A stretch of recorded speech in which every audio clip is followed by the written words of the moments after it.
Good afternoon, everyone.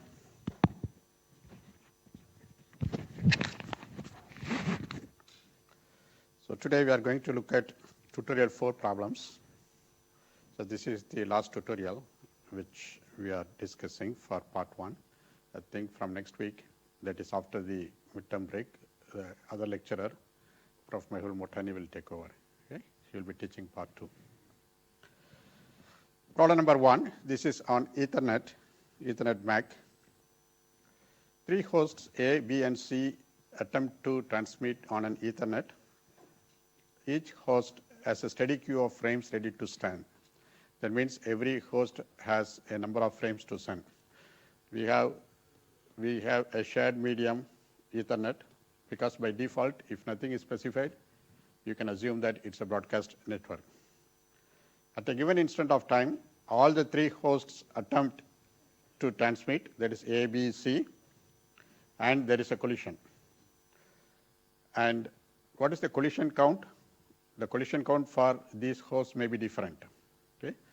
We say that 3 hosts enter into a backup phase.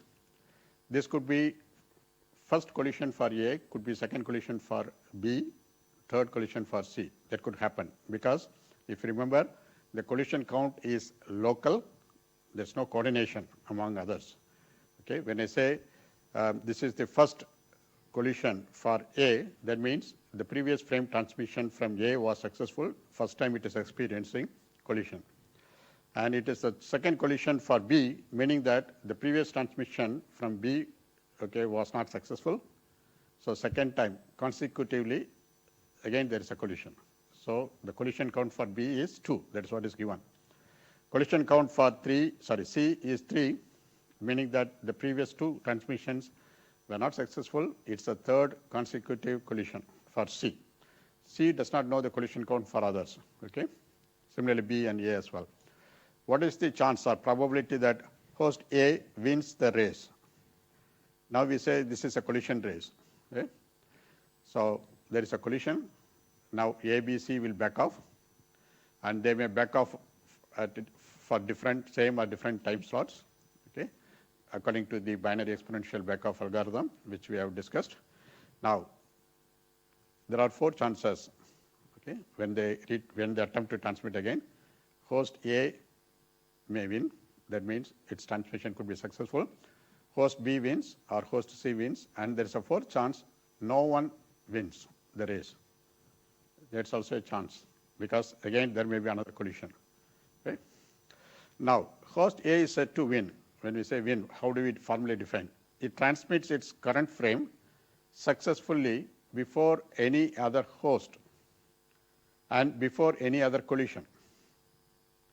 Okay, if immediately there's a next collision, that means everybody loses. Okay? So A wins, that means this is the only one who succeeds before B and C and before any other collision. So it's a very simple problem, okay, very simple probability based problem or solution here. Now, if you recall the exponential backoff algorithm, okay, because for host A it is the first collision, it delays for X slots. How many slots A delays? X number of slots. B delays for Y number of slots. C delays for Z number of slots before they attempt. Okay? So how X is chosen? A chooses a random number from 0 to 1 because it is the first collision for it. So it believes there are only 2 active hosts, including itself. For B, it is the second consecutive collision, so it thinks there are 4 active hosts, including itself. So it chooses a random number from 0 to 3. For C, it is a third successive collision, so it chooses a random number, uniformly random, from the range 0 to 7. Okay? So now there are different combinations. Right? So everybody can get 0. That is possible. If everybody gets 0, that means after 0 slots, that means immediately they will probe the channel, they will end up with the similar situation of collision. Okay? Then 0, 0, 1, they may get 0, 0, 1. Is that okay? So in that case also there may be collision, right? And x, the maximum value of x is 0, maximum value of y would be 3, and maximum value of, when x is 0, maximum value for y is 3, here is 7, and this continues, and the last value will be 1, 3, and 7, okay? So there are different combinations, there are different triples, x, y, z. There are 2 possibilities for x, 0 to 1, 4 possibilities for y, then 8 possible values for z. So the total number of triples or combinations is 2 multiplied by 4 multiplied by 8, 64. Out of the 64 combinations, for some combinations A wins, for some B wins, for some combinations C will win, and for some combinations no one will win. That means there will be another collision. Okay? So host A will win under these cases. Host A can get 0 or 1, right? So now let's look at case 1. If host A gets number 0, for what values of y and z this will succeed or this will win? Okay, when y is greater than 0, because if y is 0, there will be another collision. Similarly, z should also be greater than 0. So in these cases, A will win. So y greater than 0 means there are 3 possible values, 1, 2, 3, 3. Z greater than 0 means there are 7 possible values, 1 through 7, so 7. So there are 21 such triples or combinations for which x is 0, y is greater than 0, and z is greater than 0. Is that okay? Now, you may think, okay, let's look at, let me ask this question. Let's say x is 0, y is 1, z is 1. Will they end up in collision? Will there be any collision? Yes? You may think there will be a collision, but there will not be any collision. Why? Because when x is equal to 0, A does not wait. It probes the channel. It transmits its frame, right? And one slot is 51.2 microsecond. Let's say 51.2 microseconds, right? And if you recall, the frame transmission time will be at least 51.2 microseconds. 64 bytes minimum requirement is there, if you recall. Frame transmission time should be minimum 51.2 microsecond. Okay? So that means, and the RTT would be smaller than 51.2 microsecond. So within 51.2 microseconds or within one slot, the other hosts B and C will come to know that there is some ongoing transmission, right? So meaning of Y getting 1, Z getting 1 means after one time slot of waiting, they will go and probe it, sense it. First they will sense it, but by the time they will see there is a transmission going on, so they will not transmit, they will not attempt. So don't think that just because they get 1, there will be a collision. No. Okay? Similarly, if A gets 1, B or C gets value smaller than 1, that is 0, there will be a collision. But if Y is greater than 1, Z is greater than 1, there will not be collision, and A wins in that case. So Y greater than 1, there are 2 cases. Z greater than 1, there are 6 possible values. So there are 12 such triples or combinations. So in total, 21 plus 12, that is 33. There are 33 rows or 33 combinations of A, B, C, or 33 triple values will lead to A winning the race out of 64. Similarly, you can calculate the chance for B winning the race, similarly C, and also you can easily calculate the chance that everybody loses. That means there is another collision. Okay? Nobody wins. Any doubt?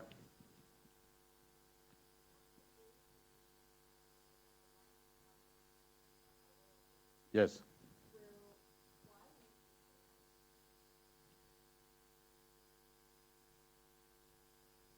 Why Z, where do you say Y and Z will collide?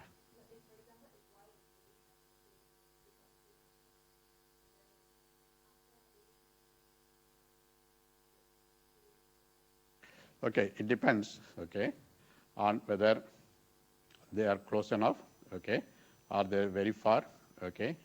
So both of them find there is a the channel is free, right? So even if there is a collision, that would be next collision race. That would be next collision race, okay. For this collision race, this has 1. Is that okay? After A finishes transmission, yes, there may not be collision. Problem number 2. Which of the following types of connections can use full duplex?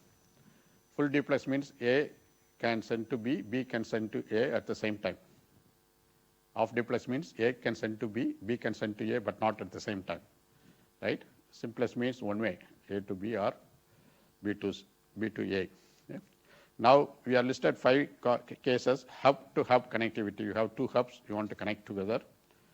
Host to host, you want to connect one computer to another computer. Of course, you can always write a protocol or program, directly transfer some data from this file to this computer to this computer, okay? So it could be, you can make use of Ethernet frame as well. Switch to switch, that's a connect, we can connect switch and switch. We can connect a switch to hub. That means you take a hub to cable, one hub, okay, from one port to connect it to a switch port. That's possible. And switch to host, a host, your computer or system, you can directly connect to the switch. Okay? So out of these, some support full duplex, some do not support full duplex. So the answer is very simple here, because among these, the broadcasting device is hub. Hub does not support full duplex because hub is a dumb device. It's not an intelligent device.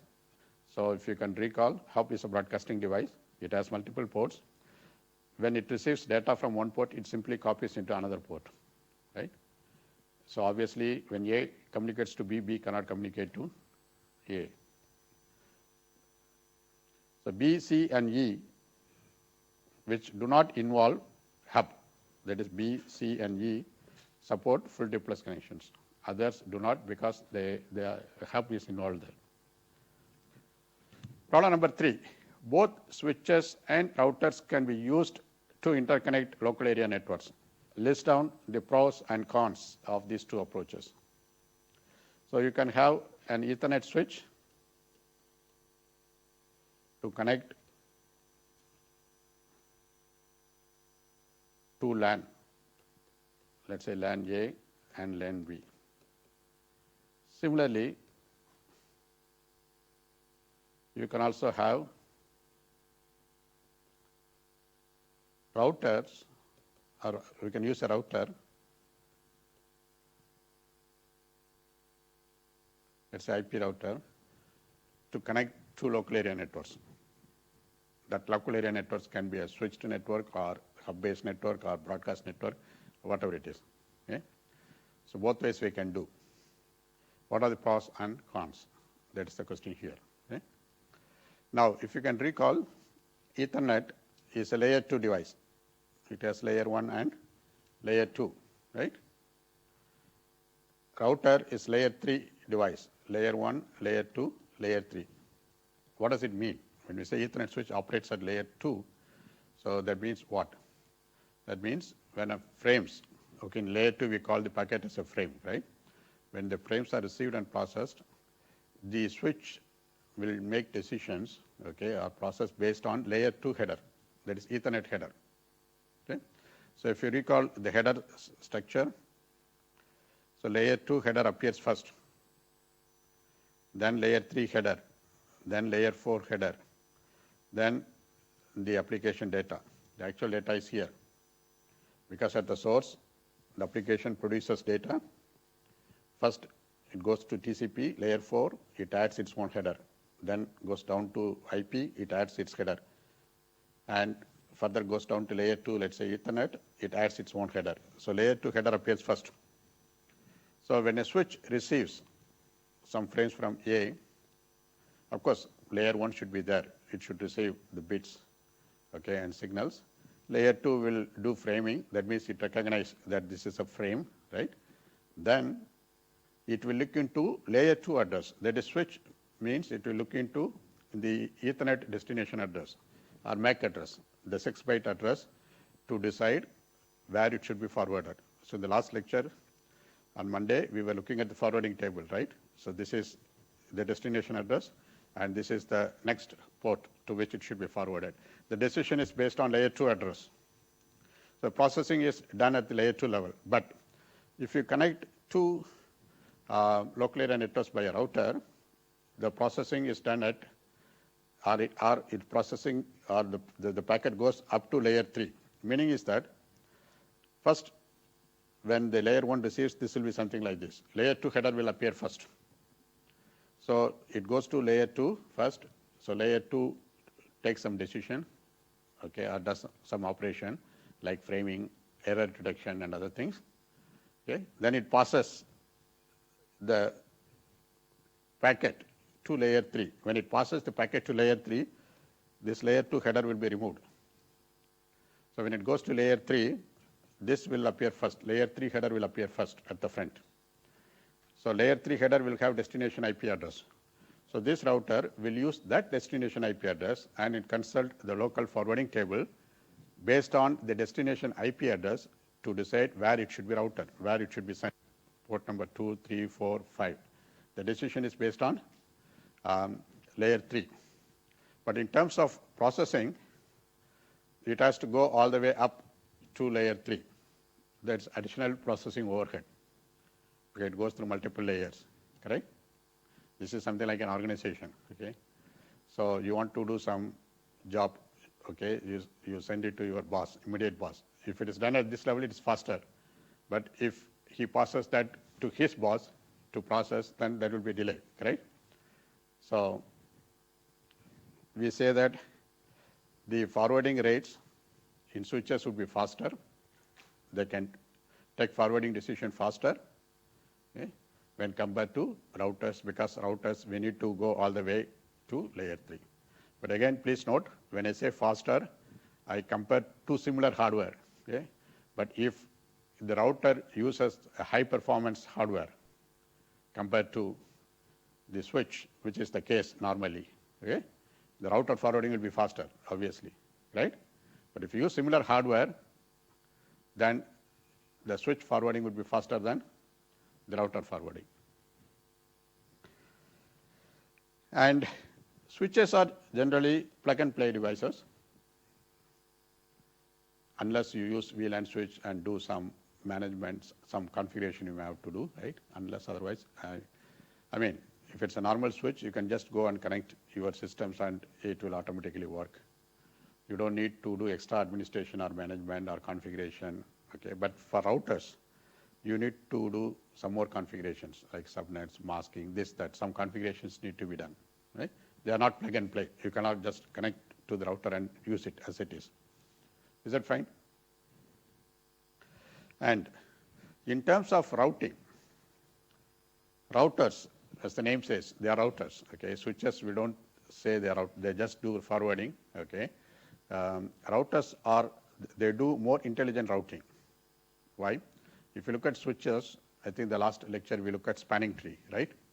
The switches, okay, will avoid loops. Then that means they form a tree. Switches, switches will use tree, the spanning tree, for forwarding. That means some of the ports are active, some of the ports are not active, right? So even though physically connected, link is there, bandwidth is available, right? Port is available, but we don't use it just because we want to avoid the looping problem, right? And there is only one route from a given LAN or host to another host in a layer 2 network. There's only one path. There are no multiple paths. You just take the traffic, road traffic, right? Let's say you all want to go to airport. You all assume that you all have a car to drive, okay? So if you force everybody that, okay, this is the only path available to go to the airport, right? Is it an efficient way? Okay, not, right? Because if you go to the road, there are multiple paths, multiple ways you can reach the airport, right?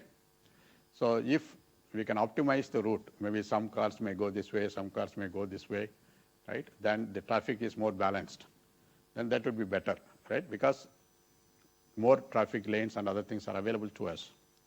But for switches, there's only one path available. For routers, multiple paths are available. We can plan in a better way. Okay? That's why we say we do more intelligent routing, okay, compared to the spanning trees. Generally, switches are preferred for connecting small networks. Maybe within an organization, okay, we use switches and multiple switches to connect different departments, offices, and other things. Yes, routers are generally more expensive than switches. Okay? Routers are used interconnecting large networks, maybe large organizations or service providers, so who can afford, okay, or who think there's large amount of traffic flowing. We may need a more intelligent approach and other things, so they can use routers. Problem number 4. Fast Ethernet has the same 64-byte minimum frame size as the traditional 10 Mbps Ethernet, but it has a higher bandwidth of 100 Mbps. How is it possible to maintain the same minimum frame size? So we have already seen that the source or the sender should transmit at least RTT time, that is frame transmission time should be minimum or at least RTT, okay, so that if there is any collision, at the farthest end, by the time the jam signal comes back, still this host is transmitting, so it comes to know about its collision. Is that okay? So this condition should be enforced. So this means, because when we say TF is RTT, that is size divided by bandwidth is greater than RTT, that is size should be greater than or equal to bandwidth divided by RTT, correct? So the upper bound for RTT, which is estimated to be 51.2 microseconds, upper bound. In practice, maybe 30, 25, anything, 10, anything, but it can never exceed, guaranteed, 51.2 microsecond. So the traditional Ethernet, the first Ethernet, that uses only 10 Mbps. So 10 Mbps multiplied by 51.2, so capital M and micro will get cancel each other, 10 power 6 and 10 power minus 6, okay? So 10 into 512, this is 512 bits, that's equal to 64 bytes. That's how we derived in the lecture, previous lecture, okay? We need 64 bytes. The Ethernet frame size should be minimum 64 bytes. Now the question says, the fast Ethernet supports or provides 100 Mbps data rate, okay? 100 Mbps. That means instead of 10 Mbps, we should use 100 Mbps, right? If you use 100 Mbps, if you multiply 100, that should become 5120 bits, that is 640 bytes, correct? But still, fast Ethernet, okay, requires only 64 byte minimum size, not 640 bytes. That's the question. Okay, it's not a good idea to say that, okay, every host should transmit, okay, minimum 64 bytes frame. May not happen all the time, right? It's not a good idea. So it would be a waste of bandwidth. Let's say average packet size is 500, that is 140 bytes will be dummy bytes for every transmission, right? So the idea is simple. If you look at fast Ethernet, it doesn't use the bus configuration. It uses the star configuration. So this is the hub or switch, whatever it is, okay? That means there's a switch or hub to which they are all connected. That means the distance between any two hosts is shorter or can be shorter when compared to the distance between two hosts on the bus. If it's a bus, it's a linear, this is a bus, right? It's a linear cable. One computer is here, one computer is here. So it has to travel long distance. But here it's not like that. There's a hub. So the distance between any two hosts is the distance between the host and the hub and head and the host and the another host. More or less same, shorter. So what is done actually is, fast Ethernet limits the cable length to 1/10 of the initial traditional Ethernet. Traditional Ethernet supports 2.5 kilometer, right? So now what the hub or switch-based one says is, no, 2.5 kilometers is not allowed. 250 meter is okay. 250 meter is okay. The same number of switches you must be able to connect to your hub if you use a star-connected one, right? So because it limits the cable length to 1/10 of the Ethernet, then the RTT instead of 51.2 now is the upper bound becomes 5.12. So 100 Mbps multiplied by 5.12 microsecond. Note that bandwidth gets multiplied by 10, but the upper bound on RTT gets divided by 10. So as a result, again it will be 512 bits. So again we need only 64 byte minimum size. Any doubt? Any doubt? Problem number 5, this is on learning bridges or learning switches, whatever it is. Consider the arrangement of learning bridges as shown below. Assuming that all are initially empty, that means the forwarding tables are empty, give the forwarding tables for each of the bridges B1, B2, B3, and B4 after the following transmissions. When you say following transmissions, okay, it happens one by one. Maybe you can assume that way. First, this transmission happens, followed by this, then this. That is, first A sends a frame to C. What does it mean? A sends a frame whose destination address is C and the source address is A. That's the meaning of A sends to C, right? The destination MAC address is C, source MAC address is A. So when the first frame is sent, this will be sent to B1, right? So B1's forwarding table is empty. So B1 has no clue about where C is, where the destination C is, because the local forwarding table is empty. There's no entry for C. So what it will do is, it will do broadcasting. That means it will forward it to all the remaining ports. So in this case, only one port shown. Maybe in practice, it can have more than 2 ports, right? So this frame will be sent everywhere. So in this case, this will be sent to B2. Now it reaches B2. B2 also looks into the frame. Okay, at the same time, B1 will learn something. What it will learn? Because it has received frame from A, it knows A is on this side, right? So it will make an entry for A. B1 will make an entry for A. So port number is not given. Okay, in the lecture notes, I give some numbers, 1, 2, 3, 4, right? So if port number is not given, you can use the link as the port. Okay, AB1 or B1A. That link can be considered as a port. So that's why, because the port, okay, this is in this direction, port, right? Because the number is not given, I use B1A as the port number. Now, this is received by B2. B2 looks into the frame. The destination is C. It does not know where C is. The forwarding table is empty.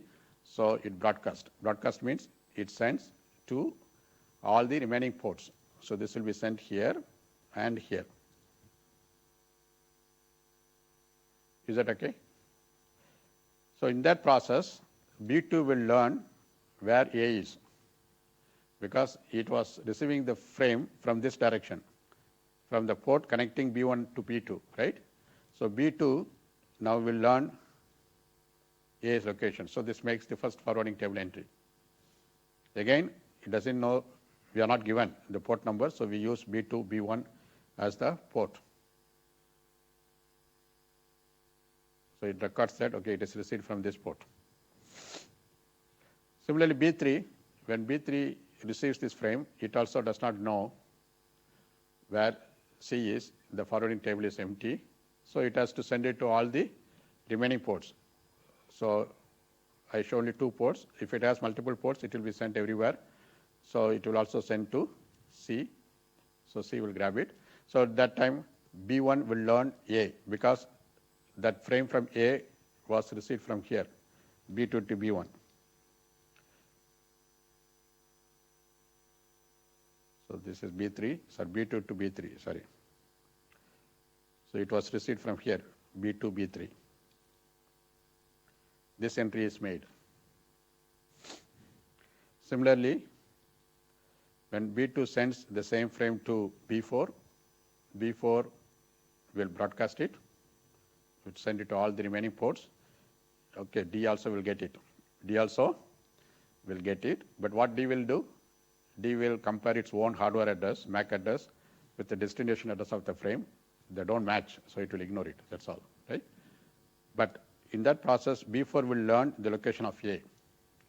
So B4 received the frame through this, the port connecting B2 and B4. So this entry is made. Is that okay? Now the second frame transmission,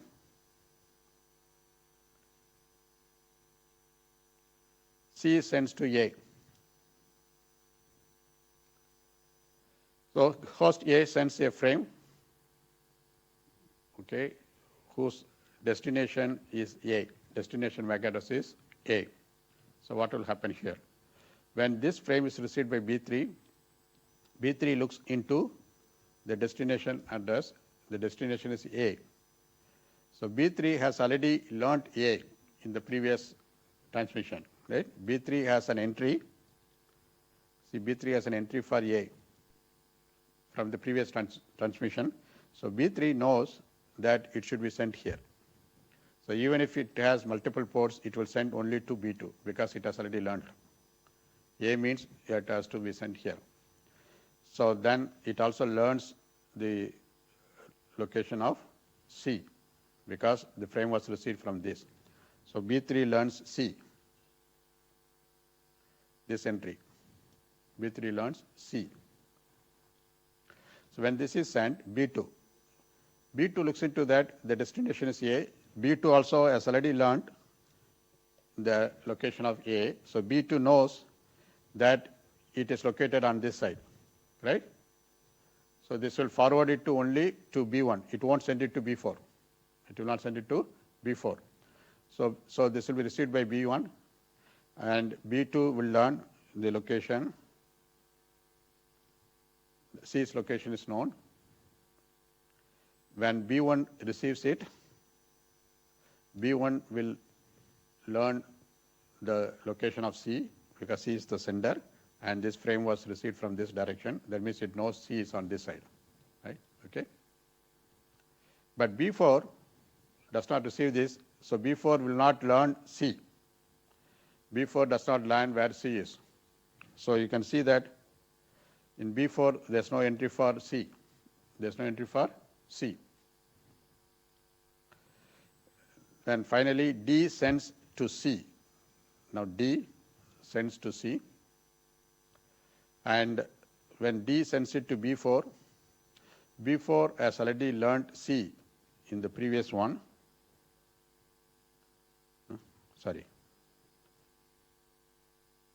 B4 does not know, B4 does not know where C is, so it has to broadcast, but here is only one way. If it has multiple ports, it will be sent to other ports as well.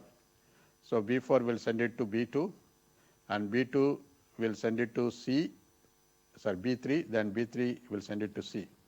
Because B2, B3, they all know about C. So B2 has already learnt, B1 has already learnt where C is.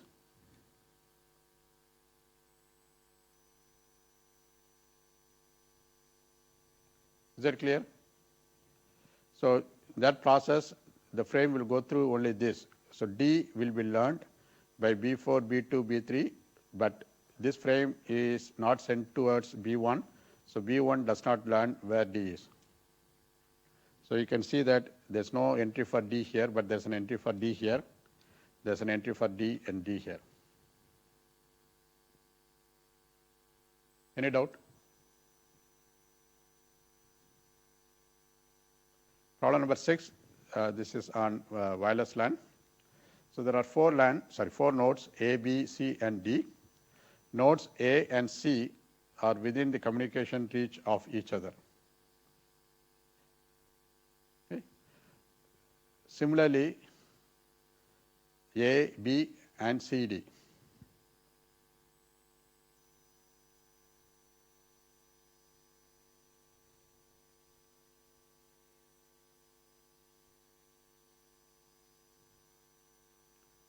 So it's given that AC are within the communication reach. Maybe we can represent this as a graph. So A can reach B, C can reach A. That means whatever is sent by A will be received by C. Whatever is sent by C can be received by A. They are close. That's what it says.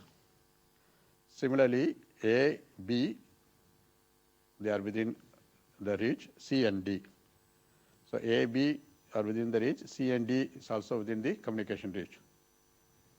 Now, A wants to send a frame to B, C wants to send a frame to D. So A wants to send a frame to B, C wants to send a frame to D. Describe the scenarios in the sense, the cases of communication reach for other possible pairs which could lead to a collision. See, according to this, A, B, C, D, it may look like, okay, they can transmit. No problem. Simultaneously, they can transmit. A can send it to B, C can send it to D. But the question is, you identify some scenarios or describe some scenario, okay, where there will be possible collisions. There will be possible collisions. That means you need to say, suppose this node and this node are close to each other, or this node and this node are close to each other, there will be collisions and these two transmissions cannot take place. That's how you need to argue. Right? So what are those scenarios? The other question is how such cases collision is avoided when we use MECA, the MAC. Right? So the answer is very simple. So this is the sender, this is the receiver, right? C is the sender, B is the receiver, right? The collision occurs when the receiver receives frame or data from more than one at the same time. Is that okay? So that means if, let's say this is the sender and this is the receiver, if A and D are within the communication reach, if A and D are within the communication reach, what happens? Whatever is sent by A, okay, this will be received by B and this will also be received by D, correct? Then simultaneous transmission cannot take place. When C sends to D, there will be a collision. Similarly, this is the sender, this is the receiver, and the other receiver. If C and B are close to each other, are within the communication reach, then there will be another collision. Why? Because when C sends some data to B, okay, this will, when C sends to D, the same frame or bits would be received by B as well, if C and B are close to each other. And B is already receiving from A, so there will be collision. Right? So under these conditions, if A is close to D or C is close to B, A, B, C, D simultaneous communication or transmissions cannot take place. That's what I'm trying to say. Right? But when we use the protocol, this will not happen. Even though they are close to each other, this collision cannot happen. Why? That's the next part, right? So when we use MECA, so this simply manipulates with CTS, right? Assume that A is sending a frame to B, right? So A will send an RTS to B, right? A send an RTS to B, and B will respond with CTS. B will respond with CTS. CTS is a frame that will specify the source, destination, okay, whom it is acknowledging. All details will be there. So when B responds with a CTS to A, the same CTS will be heard by C if C and B are close to each other. Because C can hear the CTS from B, then C understands that B is close to C, right? So that means C should not attempt a transmission to D. Is that okay? Again, I repeat, A sends an RTS to B.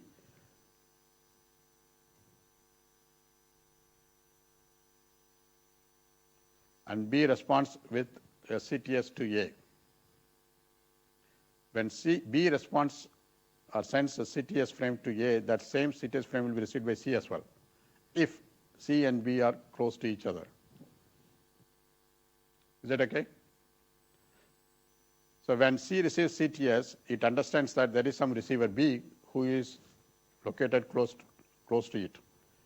So it will not try a new transmission to D, because even if D says, okay, you can send it, it should not send it, because if it sends a frame to D, the same frame D will be received by B, so there's a collision at B. So very simple protocol, right? By looking at CTS, it knows that it should not do. Right? Similarly, A, suppose C started transmission first. C sends an RTS to D. C has started first. C sends an RTS to D. D responds with CTS with C. When D sends a CTS frame to C, the same CTS frame will be received by A. Once A receives a CTS frame, A will come to know that there is somebody who is within its communication reach, that is D. So it will not make any attempt to transmit to P. So with MECA, the protocol, make sure that there is no simultaneous transmissions with collisions. In some cases, simultaneous collisions are possible. Expose node problem, if you can recall the lecture notes. Some cases, simultaneous transmissions are possible. Some cases, they are not possible. But both cases could be identified by the protocol, by using simple RTS and CTS. Is that clear? So let me stop here. So this is end of tutorial 4. I don't say this is the end of lecture, so few slides are left for lecture notes 6. Okay. So I will do one thing. Now it's already late. Okay, I don't want to take much time. Okay. Before the test is scheduled on Wednesday, right? 1st March. Before the test, maybe most probably on Monday, I will try to arrange a special consultation session, right? Will you be free Monday around 5 p.m.? Monday morning 10 to 12 you have lecture, right?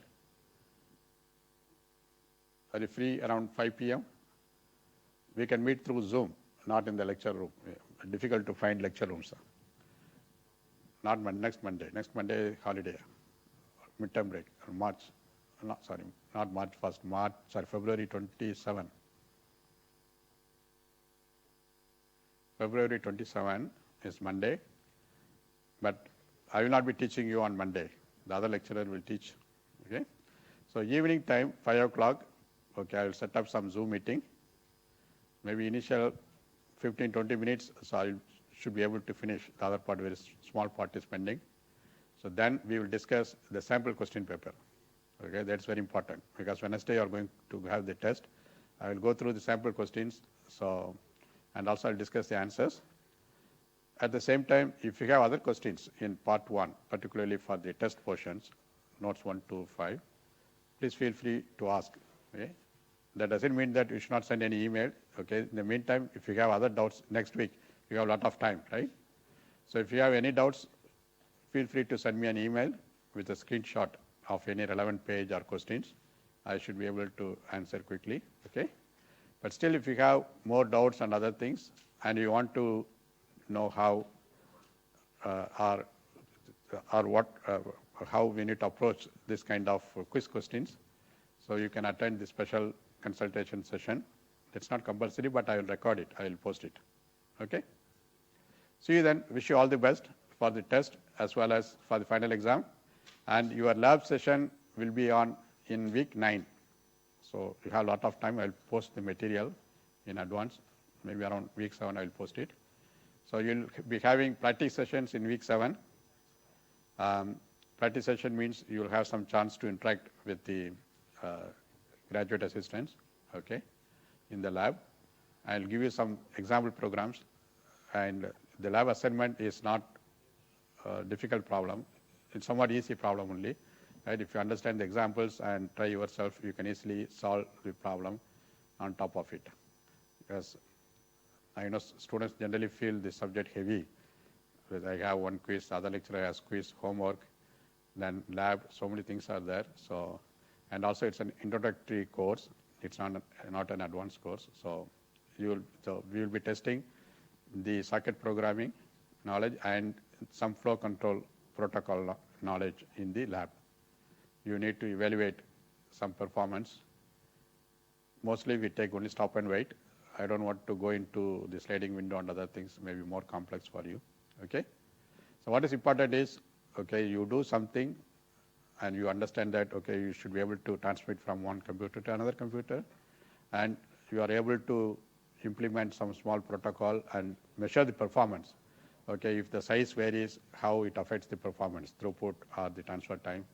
Okay, so if the error rate varies, how it affects the performance, etc. Okay, let me stop here. I'll see you on February 27th for the special meeting session.